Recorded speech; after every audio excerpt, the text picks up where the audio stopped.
Hello everybody! A day in the life with me. Sobrang tagal na nga pala na itong video na to. Nandito lang sa drop ko at i-upload ko na. Buo nga pala ako dyan. Pagtapos ko maligo, inayos ko na yung damit ko kasi maglalaba ako. Alangan naman hindi ko labhan to di marami akong labahin pag uwi. Dito nga pala kami sa nanay ni Mike. Oo, diba? Tingnan mo yung itsurang pangit. Dami kong labahin. So paglabas ko ng kwarto, ayan, bubungad di si Luna, si Coco, si Rudolph. At syempre maglalaba na ako. Tapos sumulpot to bigla. Dahil nga sa sobrang tagal na itong video na to, kami pa neto ngayon, hindi na kami. O, diba? Sobrang bilis ng panahon. So, wala. Gusto ko lang i-upload. Bakit ba? Kahit na walang kami yan, i-upload ko kasi yan dito sa drops ko. Dito nga pala ako sa labas maglalaba kasi press ko dito. Tapos nandito yung tubig tsaka panggamit pang laba. So, mga damit ko lang yung nilabahan ko, tsaka unting damit niya rin, pinasabay niya. So, laba-laba. O, diba? Sobrang bilis maglaba. Sana ganyan na lang talaga kabilis maglaba no? Kaso hindi. Hirap nga pala mag-voice over kasi hindi ko na alam yung sasabihin ko talaga naman. May aso nga pala dito, sumisiksik sa akin. O, diba? Pati yun sinabi. Kasi wala na talaga akong masabi. So, dyan na nga lang pala ako binubuhos ko yan. Ano ba daw? Dyan ko na rin yan binubuhos. Tsaka wala namang bahay dun sa binubuhusan ko, kaya wala rin naman maaapektuhan. Pagkatapos ko nyan, banlaw-banlaw lang para matapos agad. Parang wala na, hiyahay na ulit. So nga dahil nga tapos na ako, ayan, babanlawan ko pa to. Tapos ito yung kasama ko maglaba. O, diba ang cute? Tapos meron din ditong asungot. Cute-cute pa yan siya dyan na para bang kala mo mahal na mahal ang tao. Sobrang presko nga pala niyan dito sa likod kasi tingnan nyo, sobrang daming green. Kaya talaga parang malinis yung hangin dito sa lugar na to. Hindi ko nga pala tinapos yung labahin ko kasi kakain kami. At ito, maya-maya si gutom. O, diba? Ang cute talaga nito mga aso na patulog-tulog lang dito. So, pababa na kami nito. Opo, kasi nasa baba yung anak namin. Tignan nyo, sobrang cute. Ganda-ganda niyan. Ang bigat-bigat niyan. Kaya tinatawa talaga ako buhatin yan. Pero binubuhat ko rin naman yan. Pero mas okay na. Lakad-lakad siya. O, diba? Ang ganda-ganda. Tapos walang tatay. Charis, may tatay siya pero hindi matino. O, tignan nyo, diba? Ang bait niya pa dito talaga naman. May saltik kasi ang lalaking yan. Ilang beses na rin pala kami niya naghiwalay pero nagbabalikan din. Pero di ko lang alam ngayon kung kailan pa kami magbabalikan. So siguro pag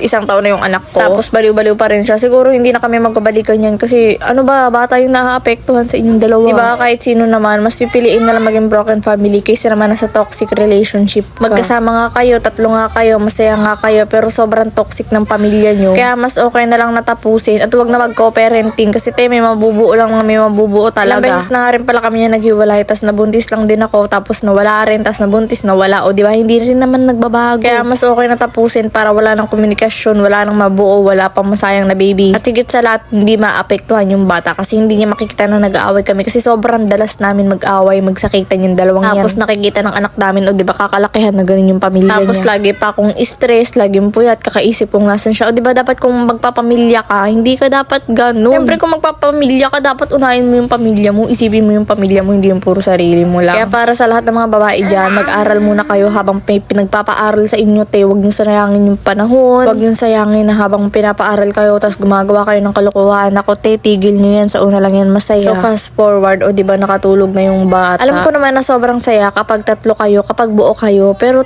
syempre, yung kapakanan mo rin. Paano nakikita ng bata na masaya kayo, pero deep inside yung puso mo, durog na durog. Stress na stress yung emotion mo, yung health mo. O, diba? Kaya kung nasa toxic relationship din kayo, kaya nyo yan. Magtiis lang kayo hanggang sa kaya nyo. Pero pag hindi nyo na kaya, naku, lumaya na kayo, umalis na kayo dyan. Kasi hindi naman natatapos dyan. Sobrang tagal pa ng panahon na gugugulin nyo. At sobrang dami rin naman ng mga babae na kinakaya ang maging single mom kahit nawala yung partner nila. Makakahanap rin kayo ng tamang tao. So, nasa tamang panahon lang yan, God's will. O, diba? Sobrang sarap matulog ng baby ko. Sobrang ganda. Nagchuchuchuchuchup pa. Siyempre, kahit sino namang magulang, pamilya, is ayaw ng broken family. Pero, wag ka na magtiis sa ganyan. Kung paulit-ulit lang din na nangyayari, paulit-ulit walang nagbabago, i-let go muna habang maaga pa. And super fast forward, ayan, gising na yung anak ko, o diba, sobrang sarap ng gising, i-smile. Isipin nyo, pagod kayo sa trabaho, tapos ganito yung makikita nyo, diba, ang sarap. Kasi naman nagigising ka, tapos ang lungkot kasi wala yung anak mo, o diba, isipin nyo rin yun, boys. O diba, sobrang cute nito, talagang batang ka.